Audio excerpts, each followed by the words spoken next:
ಜಯ ಜಯ ಲಲಿತೆ ಹರ ಹರ ಲಲಿತೆ ಜಯ ಜಯ ಲಲಿತೆ ಹರ ಹರ ಲಲಿತೆ ಜಯ ಜಯ ಲಲಿತೆ ಹರ ಹರ ಲಲಿತೆ ಜಯ ಜಯ ಲಲಿತೆ ನನ್ನೆಲ್ಲ ಆತ್ಮೀಯ ವೀಕ್ಷಕರೆಲ್ಲರಿಗೂ ದಿನಕ್ಕೊಂದು ಲಲಿತಾ ಸಹಸ್ರನಾಮದ ಭಾವಾರ್ಥ ಸರಣಿಯ ಇಂದಿನ ದಿವ್ಯ ಸಂಚಿಕೆಗೆ ಭಕ್ತಿಪೂರ್ವಕ ಸ್ವಾಗತ.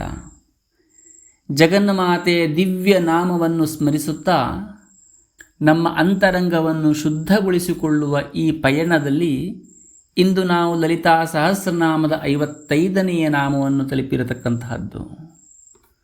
ಬನ್ನಿ ಮೊದಲಿಗೆ ಆ ದಿವ್ಯ ನಾಮವನ್ನು ಭಕ್ತಿಯಿಂದ ಪಠಿಸೋಣ. ಸುಮೇರು ಮಧ್ಯಶೃಂಗಸ್ಥಾಯೈ ನಮಃ. ಸುಮೇರು ಮಧ್ಯಶೃಂಗಸ್ಥಾಯೈ ನಮಃ. ಸುಮೇರು ಮಧ್ಯಶೃಂಗಸ್ಥಾಯೈ ನಮಃ. ತಾಯಿ ಲಲಿತಾ ಪರಮೇಶ್ವರಿಯು ಎಲ್ಲಿ ನೆಲೆಸಿದ್ದಾಳೆ? ಅವಳ ನಿಜವಾದ ವಿಲಾಸಗಳೇನು?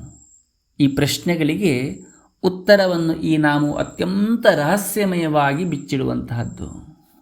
ಸುಮೇರು ಅಂತಂದರೆ ಅತ್ಯಂತ ಶ್ರೇಷ್ಠವಾದಂತಹದ್ದು ಮೇರು ಪರ್ವತ ಎಂಬುದಾಗಿ.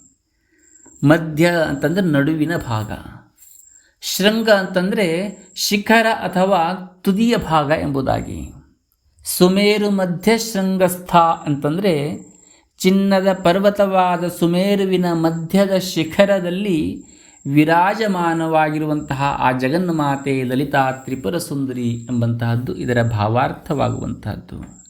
ನಮ್ಮ ಆಧ್ಯಾತ್ಮಿಕ ಪರಂಪರೆಯ ಪುರಾಣಗಳ ಪ್ರಕಾರ ಇಡೀ ಬ್ರಹ್ಮಾಂಡದ ಕೇಂದ್ರ ಬಿಂದುವೇ ಸುಮೇರು ಪರ್ವತವಾಗಿರತಕ್ಕಂತಹದ್ದು. ಇದು ಲಕ್ಷಾಂತರ ಯೋಜನೆಗಳಷ್ಟು ವಿಸ್ತಾರವಾಗಿರತಕ್ಕಂತಹದ್ದು. ಅಪ್ಪಟ ಬಂಗಾರದಿಂದ ಕೂಡಿದೆ. ಅಂತಹ ಅಗಾಧವಾದಂತಹ ಪರ್ವತ ಅತ್ಯುನ್ನತವಾಗಿರತಕ್ಕಂತಹ ಮಧ್ಯದ ಶಿಖರದಲ್ಲಿ ತಾಯಿಯು ನೆಲೆಸಿದ್ದಾಳೆ ಎನ್ನುವಂತಹದ್ದು ಇದರ ಮೇಲ್ನೋಟದ ಭಾವಾರ್ಥವಾಗುವಂತಹದ್ದು. ಇದನ್ನು ಉಪನಿಷತ್ತು ಮತ್ತು ವೇದಾಂತದ ದೃಷ್ಟಿಯಿಂದ ಈ ನಾಮವನ್ನು ನೋಡೋಣದಾದರೆ, ವೇದಾಂತದಲ್ಲಿ ಮೇರು ಎಂತಂದರೆ ಬ್ರಹ್ಮಾಂಡ ಅಥವಾ ಜಗತ್ತು ಎಂಬುದಾಗಿ. ಈ ಜಗತ್ತಿನಲ್ಲಿ ಅನೇಕ ಏರಿಳಿತಗಳಿರತಕ್ಕಂತಹದ್ದು.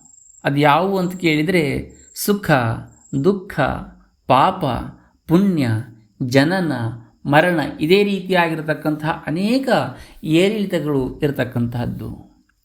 ಇವುಗಳೆಲ್ಲವೂ ಕೂಡ ಪರ್ವತದ ಬೇರೆ ಬೇರೆ ಶಿಖರಗಳಂತೆ ಇರತಕ್ಕಂತಹದ್ದು. ಆದರೆ ಈ ದ್ವಂದ್ವಗಳೆಲ್ಲವನ್ನು ಮೀರಿದಂತಹ ಬದಲಾಗದ ಒಂದು ಪರಮ ಸತ್ಯವಿದೆ. ಅದು ಯಾವುದು ಅಂತ ಕೇಳಿದರೆ ಬ್ರಹ್ಮ ಅಥವಾ ಪರಮಾತ್ಮನ ತತ್ವವಾಗಿರತಕ್ಕಂತಹದ್ದು.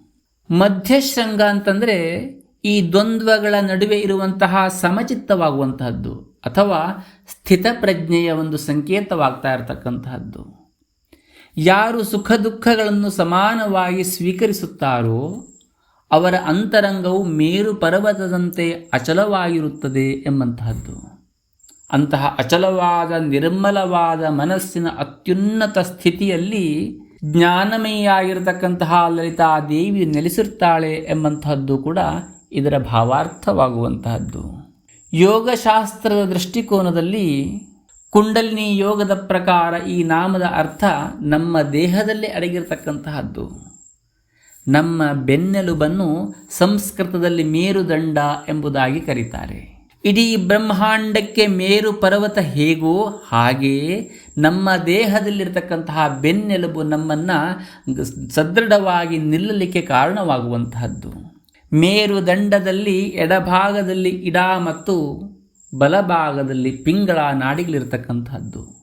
ಅವೆರಡರ ಮಧ್ಯದಲ್ಲಿ ಹಾದು ಹೋಗುವಂತಹ ಅತ್ಯಂತ ಸೂಕ್ಷ್ಮವಾಗಿರ್ತಕ್ಕಂತಹ ನಾಡಿಯೇ ಸುಷುಮ್ನಾ ನಾಡಿ ಎಂಬುದಾಗಿ ಹೇಳುವಂತಹದ್ದು. ಈ ಸುಷುಮ್ನಾ ನಾಡಿಯೇ ಮಧ್ಯಶೃಂಗವಾಗ್ತಾ ಇರತಕ್ಕಂತಹದ್ದು.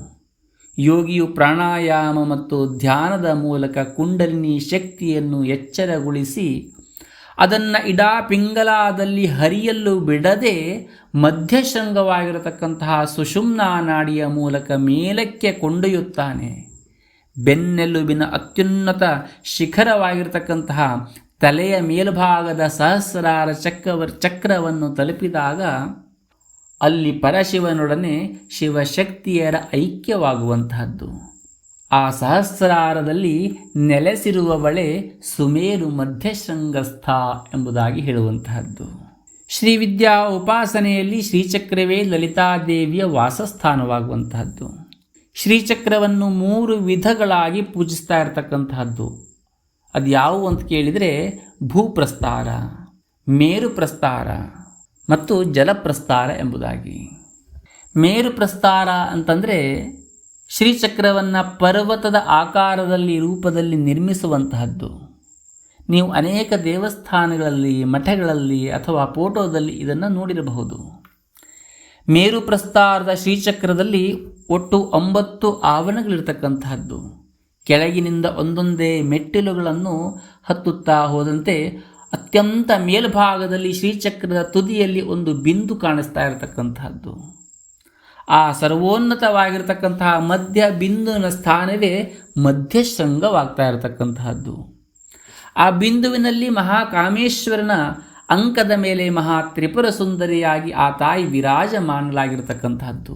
ಅವಳನ್ನು ತಲುಪಲು ಸಾಧಕನು ತನ್ನೊಳಗಿನ 9 ಆವರಣಗಳನ್ನು ದಾಟಬೇಕು ಎಂಬಂತಹದ್ದು ಕೂಡ ಇದರ ಸೂಕ್ಷ್ಮಾರ್ಥವಾಗ್ತಾ ಇರತಕ್ಕಂತಹದ್ದು. ಬ್ರಹ್ಮಾಂಡ ಪುರಾಣದಲ್ಲಿ ಸುಮೇರು ಪರ್ವತದ ಬಗ್ಗೆ ಒಂದು ಅತ್ಯದ್ಭುತವಾಗಿರ್ತಕ್ಕಂತಹ ವರ್ಣನೆಯನ್ನು ಮಾಡಿರ್ತಕ್ಕಂತಹದ್ದು.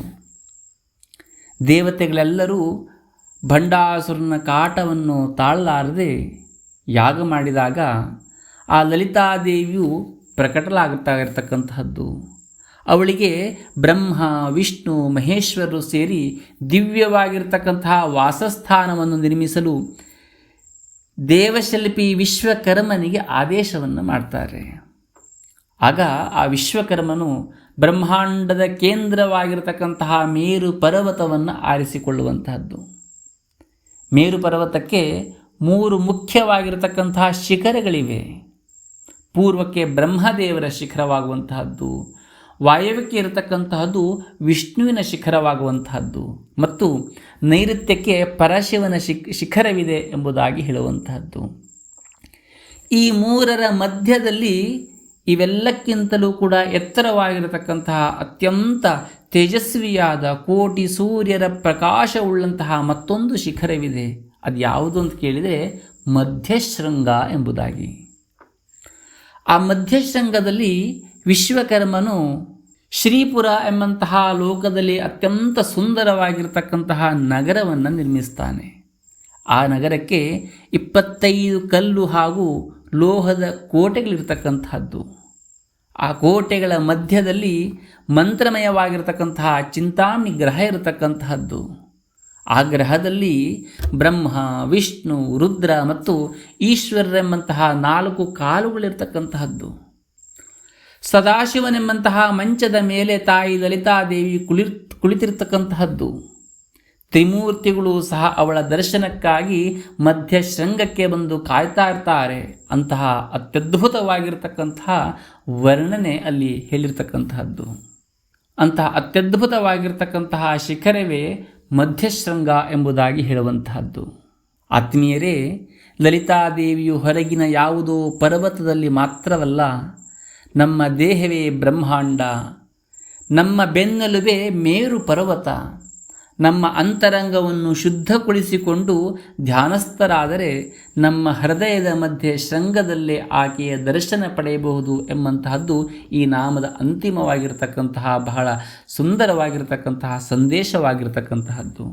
ತಾಯಿ ಸುಮೇರು ಮಧ್ಯ ಶೃಂಗಸ್ಥೆಯ ಆಶೀರ್ವಾದ ನಮ್ಮೆಲ್ಲರ ಮೇಲಿರಲಿ ಎಂಬುದಾಗಿ ಹೇಳ್ತಾ, ನಾವೆಲ್ಲರೂ ಕೂಡ ಶ್ರೀವಿದ್ಯಾ ಪ್ರತಿಷ್ಠಾನದಲ್ಲಿ ಸಂಕಲ್ಪಿತವಾಗಿರತಕ್ಕಂತಹ ಸರ್ವ ಸೌಭಾಗ್ಯದಾಯಕ ಕೋಟಿ ಲಲಿತಾ ಸಹಸ್ರನಾಮ ಮಹಾಯಾಗದಲ್ಲಿ ಪಾಲ್ಗೊಂಡು ಜಗನ್ಮಾತಾ ಲಲಿತಾ ತ್ರಿಪುರ ಸುಂದರಿಯ ಪ್ರೀತಿದಾಯಕವಾಗಿರತಕ್ಕಂತಹ ಸರ್ವ ಸೌಭಾಗ್ಯದಾಯಕ ರೀತಿಯ ಲಲಿತಾ ಸಹಸ್ರನಾಮವನ್ನು ಪ್ರತಿನಿತ್ಯವೂ ಕೂಡ ಪಾರಾಯಣವನ್ನು ಮಾಡ್ತಾ, ತಾಯಿಯ ಲಲಿತಾ ತ್ರಿಪುರ ಸುಂದರಿಯು ಸುಮೇರು ಮಧ್ಯಶೃಂಗಸ್ಥೆಯಾಗಿ ನಮ್ಮೆಲ್ಲರಿಗೂ ಕೂಡ ಆಶೀರ್ವಾದವನ್ನು ನೀಡಲಿ, ನಮ್ಮೆಲ್ಲರ ಜೀವನದಲ್ಲೂ ಕೂಡ ನೆಮ್ಮದಿ ಹೇಳುವಂಥದ್ದು ಪ್ರಾಪ್ತವಾಗಲಿ ಎಂಬುದಾಗಿ ಪ್ರಾರ್ಥನೆಯನ್ನು ಮಾಡ್ತಾ ಮುಂದಿನ ಸಂಚಿಕೆಯಲ್ಲಿ ಲಲಿತಾ ಸಹಸ್ರನಾಮದ 56ನೆಯ ದಿವ್ಯ ರಹಸ್ಯದೊಂದಿಗೆ ಮತ್ತೆ ಭೇಟಿಯಾಗ್ತೇನೆ. ಅಲ್ಲಿಯವರೆಗೂ ಕೂಡ ನಮಸ್ಕಾರ.